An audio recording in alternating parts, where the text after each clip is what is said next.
Alam mo ba na ang pinakamatalinong general ng Pilipinas ay napatay dahil sa kanyang katalinuhan? Vicente Lim, unang Pilipinong nagtapos sa West Point Military Academy. Bumalik siya sa Pilipinas bilang simbolo ng kakayahan ng mga Pilipino. Ang kanyang training sa Amerika ay naging sandata niya laban sa mga kaaway.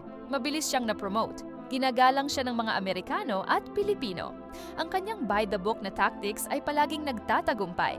Siya ang perfect na produkto ng American military education. Pero noong dumating ang World War II, nag-iba ang lahat. Ang mga Hapon ay nag-aral ng American military doctrine. Alam nila kung paano mag-isip ang mga graduate ng West Point. Alam nila ang bawat galaw na gagawin ni Lim. Ang tactics na nagpagaling sa kanya ay naging dahilan ng kanyang pagkamatay. Predictable siya. Sunod-sunuran sa training, walang sorpresa.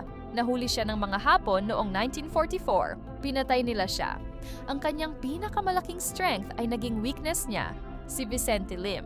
Namatay dahil sa West Point training na nagpagaling sa kanya.